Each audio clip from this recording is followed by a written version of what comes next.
Good morning. Today we're fortunate to have Gary Smart providing our special music. You can read about Gary in the order of service, and we all know a good bit about him as a pianist, composer, teacher, recording artist. I don't know if you know, though, that he can make music from the inside of a piano. He's not doing that today that I know of, but he can. And I think he recorded with a bird one time. So he's extremely versatile. Thank you, Gary.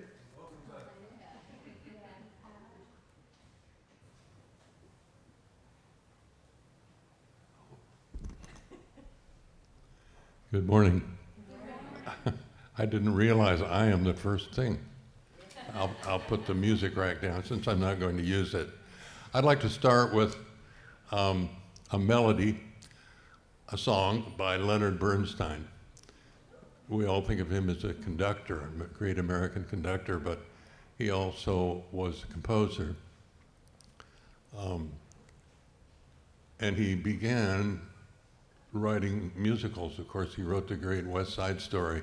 But before that, he wrote a musical called On the Town, and this is a song from On the Town, so from the late 40s. This song is sung by two young people, and they're talking about time, all the time they have. Oh, there's endless amounts of time. It's poignant for older people because you realize there's never enough time. Tempus fugit, as they say. So this is called Some Other Time. We'll catch up some other time.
Thank you so much, Gary. That was beautiful.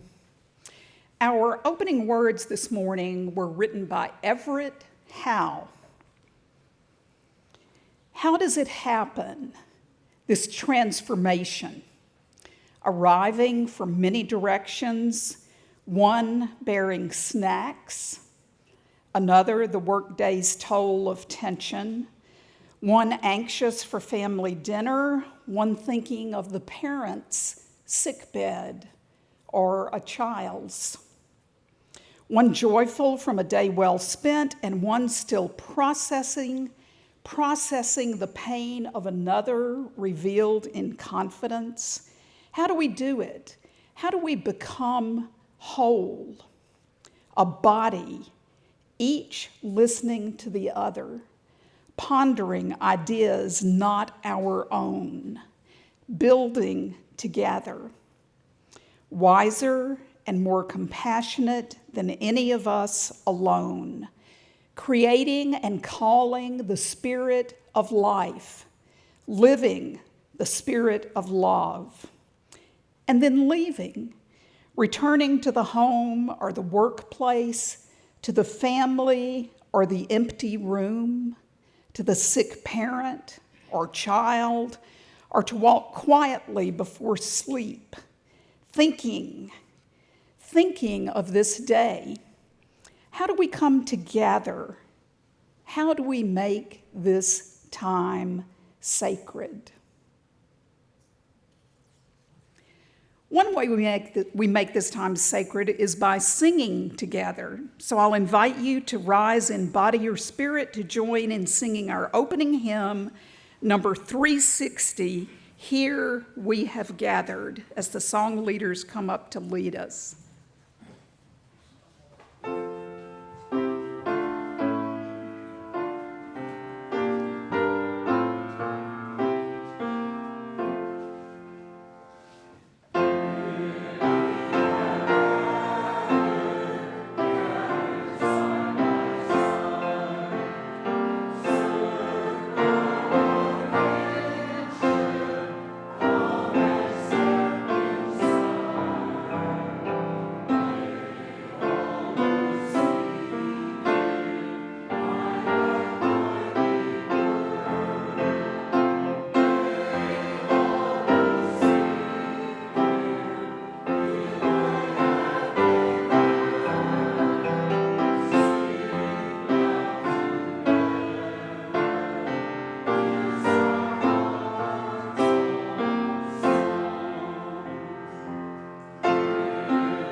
We have a special guest presenting Time for All Ages today.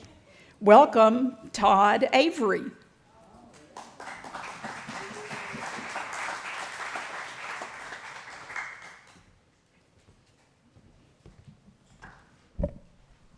Thanks, Elizabeth.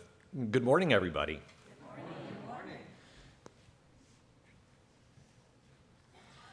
This morning, I'm going to read for you The Rabbit Listened by Corey Dorfeld, illustrated by Jennifer Kelly. One day, Taylor decided to build something. Something new. Something special. Something amazing. Taylor was so proud. But then, out of nowhere, things came crashing down.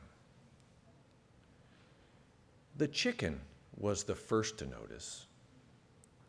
Cluck, cluck, cluck. What a shame. I'm so sorry this happened. Let's talk about it. Cluck, cluck. But Taylor didn't feel like talking, so the chicken left. Next came the bear. Grrr, how horrible. I bet you feel so angry. Let's shout about it. Grrr, grrr. But Taylor didn't feel like shouting, so the bear left. The elephant knew just what to do. Trumpet-aw. I can fix this. We just need to remember exactly the way things were. But Taylor didn't feel like remembering, so the elephant left. One by one, they came. The hyena. Let's laugh about it. The ostrich. Oh, let's hide and pretend nothing happened. The kangaroo. Tisk, tisk, what a mess. Let's throw it all away. And the snake. Shh, let's go knock down someone else's. But Taylor didn't feel like doing anything with anybody.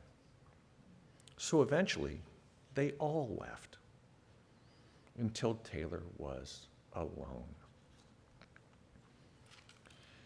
In the quiet, Taylor didn't even notice the rabbit. But it moved closer and closer until Taylor could feel its warm body. Together, they sat in silence until Taylor said, "Please stay with me." The rabbit listened. The rabbit listened as Taylor talked. The rabbit listened as Taylor shouted. The rabbit listened as Taylor remembered and laughed. The rabbit listened to Taylor's plans to hide, to throw everything away, to ruin things for someone else. Through it all, the rabbit never left. And when the time was right, the rabbit listened to Taylor's plan to build again. "I can't wait," Taylor said. "It's going to be amazing." Sometimes hugs say more than words. The end.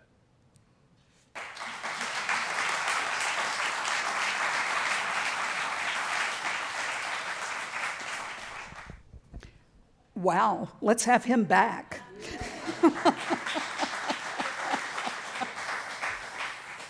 Such a wonderful story, right on theme for today, and presented so beautifully with all the voices and every touch just right.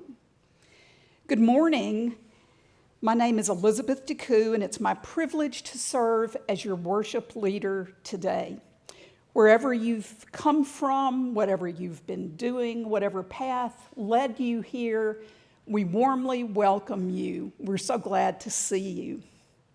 We are a progressive spiritual community whose mission is to create and nourish a loving community that seeks justice and respect for all. I especially want to welcome any first-time or returning visitors.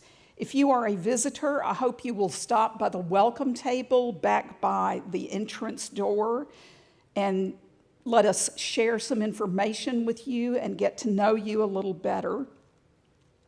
If you have questions, just ask anyone, and if that person doesn't know, they'll get you in touch with someone who can provide the answer. I invite you to join us at the back of the sanctuary after the service for refreshments, coffee, and fellowship. At this time, I'd invite you to turn off and silence your phone to help create an atmosphere conducive to worship. You will find that as Unitarian Universalists, we invite you to know us not by our creeds, but by our deeds. And that is because we don't have a mandatory shared creed in this church. What holds us together instead is covenant. So I invite everyone to join in speaking our congregational covenant. You will find the words in the order of service. Please join me in saying these words together. We covenant to engage one another with honesty, kindness, and respect, to value diversity, seek understanding of our differences, and practice gracious accountability with care, love, and empathy. We make these promises to those who are here and those yet to come, so that we may be a safe, welcoming, and beloved community of acceptance, learning, and transformation. The flaming chalice is a symbol of our Unitarian Universalist faith. Lighting our chalice binds us together across distance and time to Unitarians and Universalists who enact this same ritual in worship services across the world and who have done so for many years. It also unites us to all those who will light a chalice as a symbol of our faith in years to come, whether in this sanctuary or in places far away.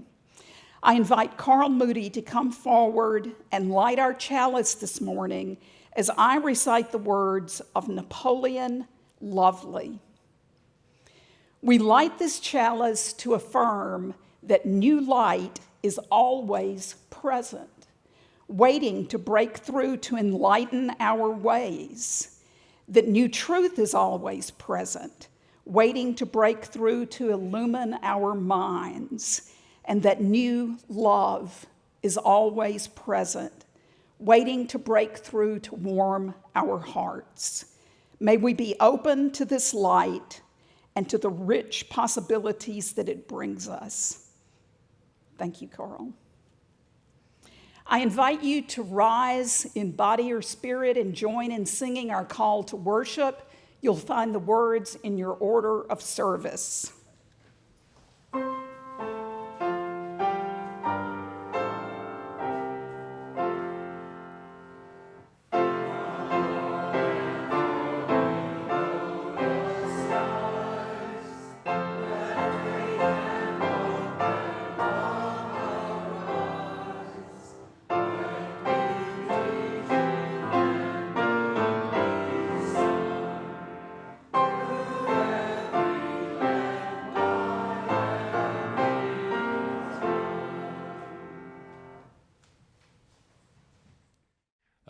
Now I'd like to play a blues song for you. This is one of the most famous ones. It's by W.C. Handy, a great blues composer from probably more than 100 years ago. This is the St. Louis blues. One thing that's interesting about the blues that many non-musicians may not know is that it's a tripartite form, a three-part form. Almost everything in European music and an awful lot of art values symmetry, meaning this side and that side, two parts. The blues is three parts, and it comes from a West African poetic assumption, statement, restatement, comment. So feeling like this morning, like I do today. I say feeling this morning like I do today. Gonna pack my grip, make my getaway. And it follows that kind of feeling. Handy did an interesting thing though. He combined the 3-part form with a middle part where it goes to minor, and he brings in symmetry. That's 8 bars. Then he goes back into major and back into the blues form. So he creates a kind of big 3 with 3 plus 2 plus 3. It's what you might call African American. Aside from that, it's just very good, and you probably will remember it, but I'll go through a couple of choruses. Debussy Handy's St. Louis Blues.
this is not a word I use all that often, but we're so blessed to have such a versatile, gracious, gifted musician share his talents with us. Thank you, Gary. That was amazing.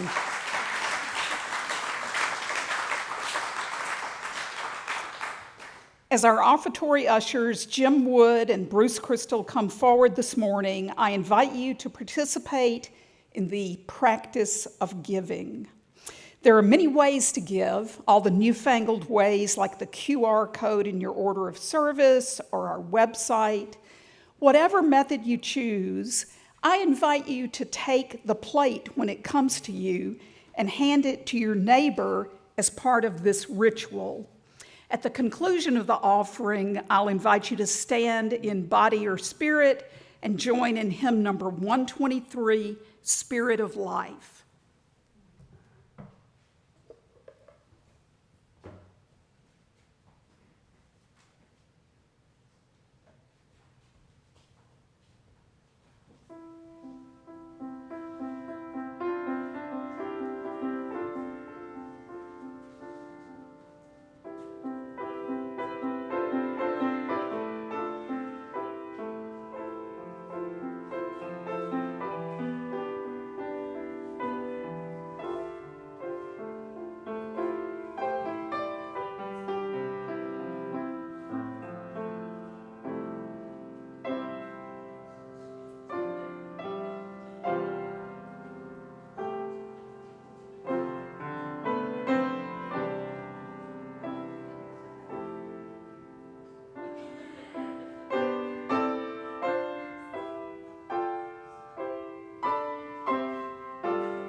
Our ushers are really beginning to get into this touch the plate plan. We welcome to the pulpit today a very gifted speaker and a beloved member of our church, Donna Zimmerman. You can read more about Donna in the order of service. She will be presenting a sermon written by Reverend Amy Russell about the listening heart. Donna, the pulpit is yours.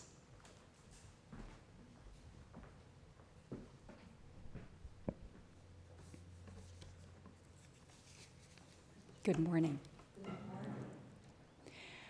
Vietnamese monk and peace activist Thich Nhat Hanh reminds us, deep listening is the kind of listening that can help relieve the suffering of another person. You can call it compassionate listening. You listen with only one purpose, to help him or her to empty their heart, unquote. When you find a person who listens with an open heart, you have found a treasure.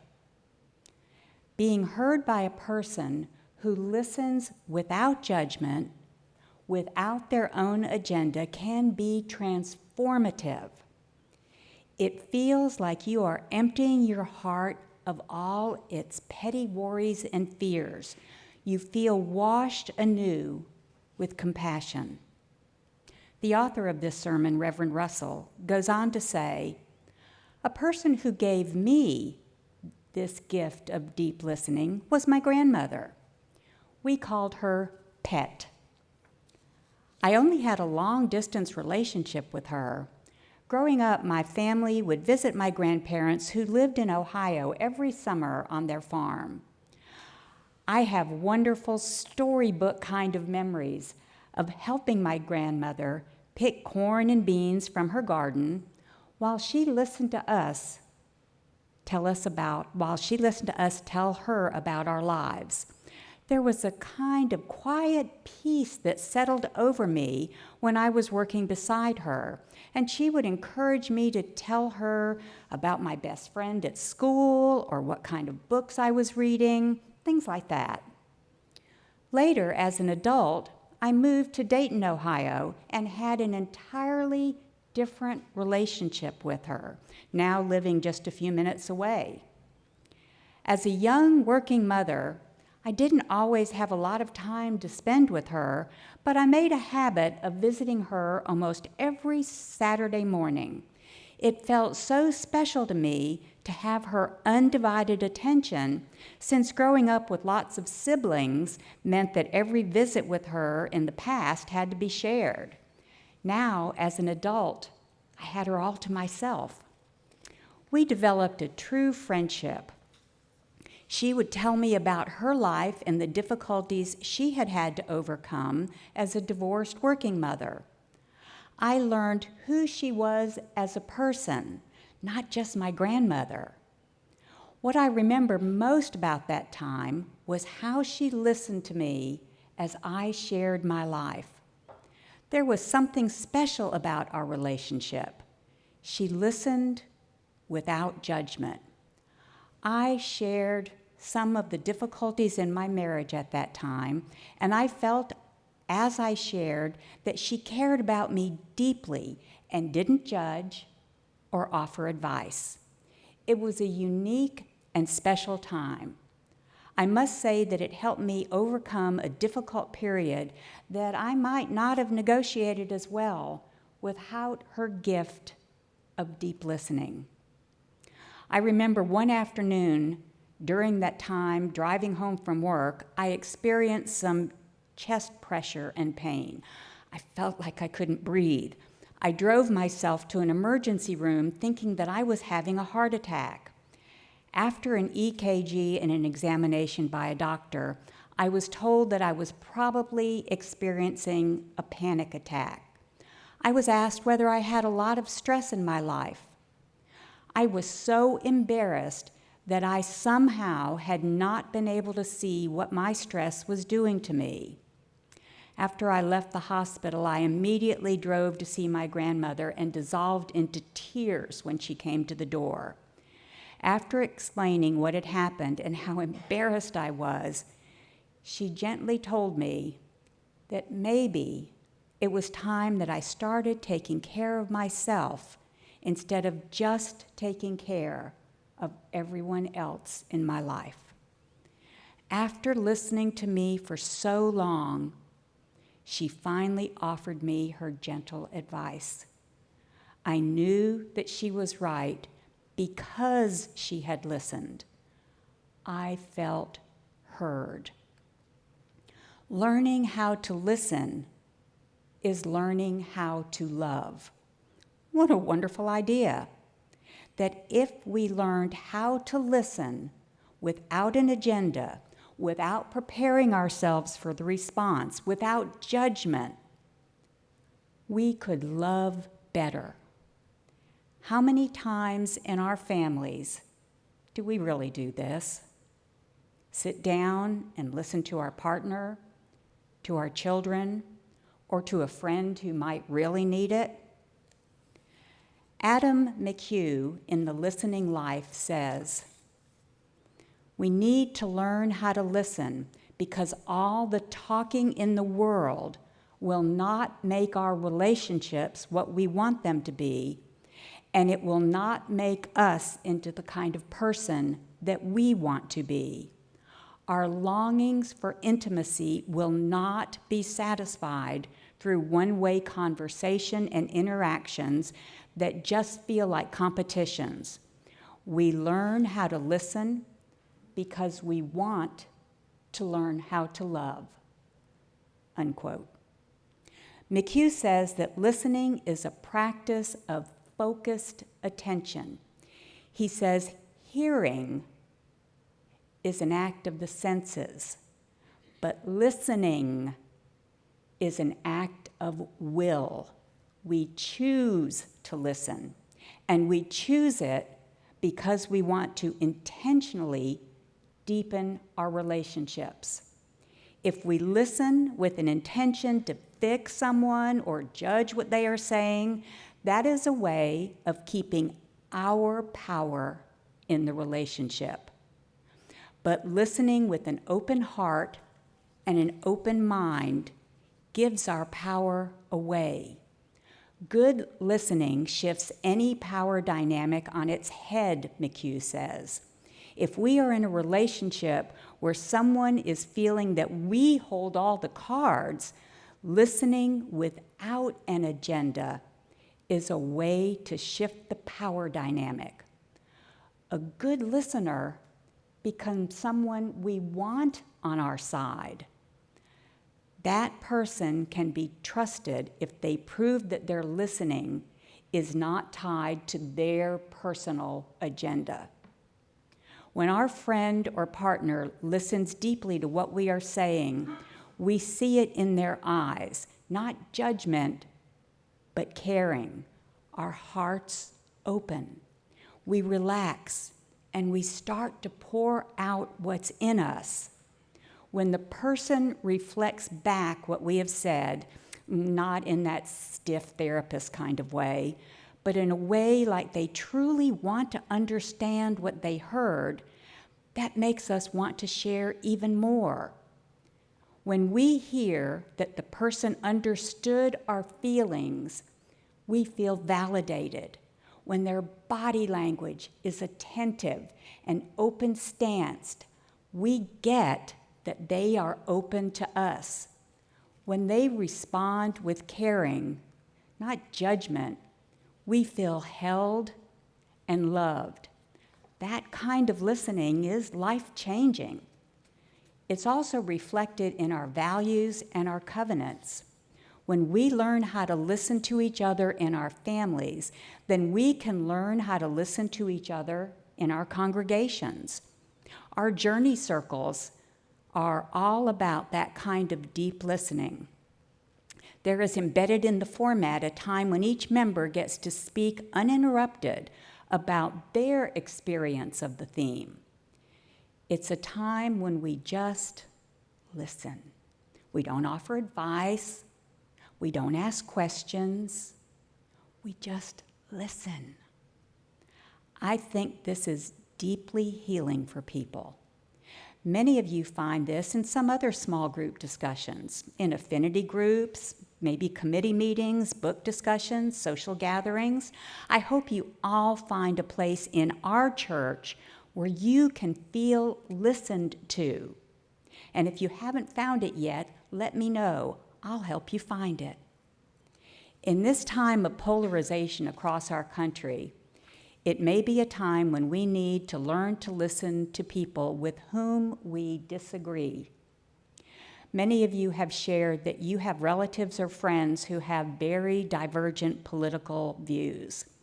Most of us have learned not to discuss politics with them. But I wonder how many of us have asked people with those differing views to share their story of how they came to believe as they do. Benjamin Mathis says, "When someone has a point of view we find difficult to understand, disagreeable, or even offensive, we might look to the set of circumstances that person has experienced that resulted in that point of view. Get their story, their biography, and you'll open up the real possibility of an understanding that transcends disagreement. He suggests we simply ask, "What is your story? I'd love to know how you came to that point of view." And we listen. Perhaps in the listening, we'll understand more about how someone could come to such a different viewpoint. If we listen without trying to change their minds, they will feel more open to our story, but only if they ask. I recently read a story about someone who totally changed her worldview when someone from the opposite political camp reached out to her on Twitter. Morgan Phelps Roper, granddaughter of the man who founded Westboro Baptist Church, grew up picketing liberal causes to prove to the world about God's hatred of gay people.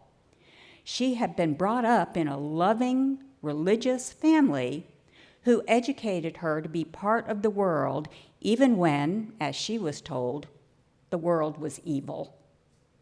She had been taught that people who did not follow the Bible's teaching against homosexuality needed to be corrected, and it was her family's job to do that correction. The Westboro Baptist Church membership was made up almost entirely of extended family.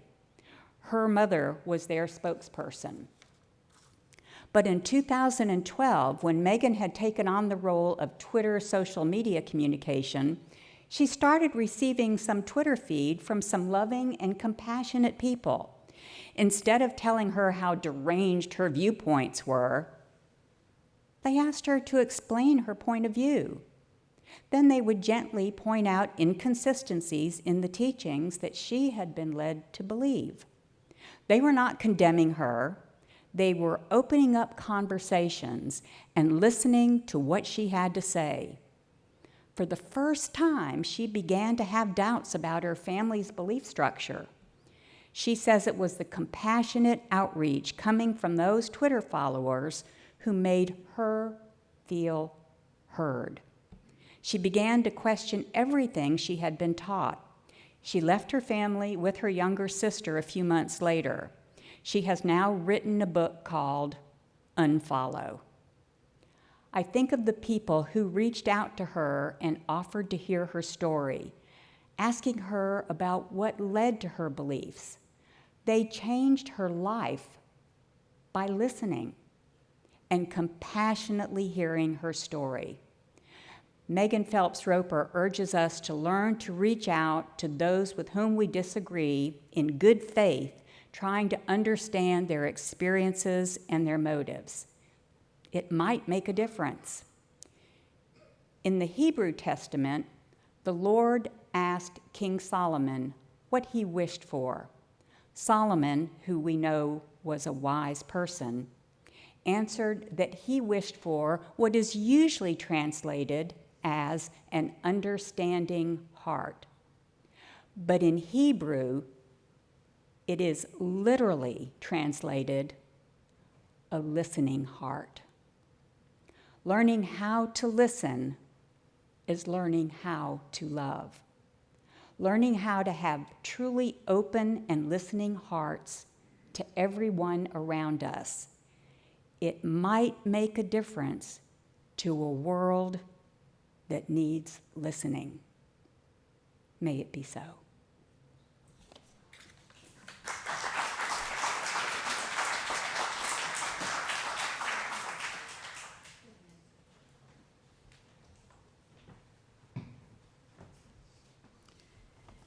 Thank you so much, Donna.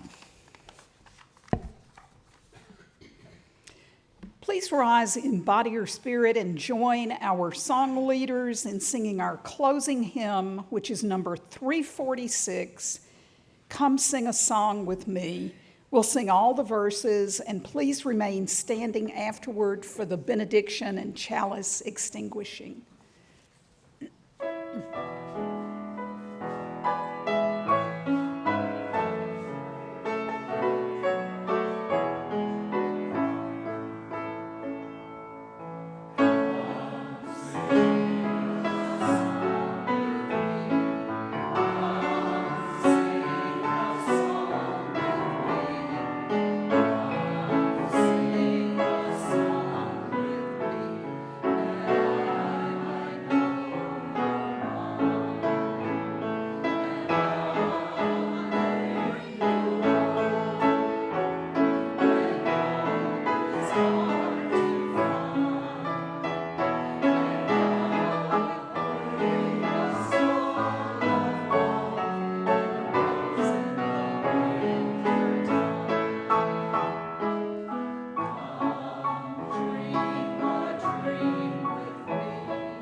I invite Carl to return to extinguish our flames as we listen to the words of Parker Palmer, who is a Quaker, an author, and an activist. If we want to support each other's inner lives, we must remember a simple truth. The human soul does not want to be fixed. It simply wants to be seen and heard. Amen, and blessed be.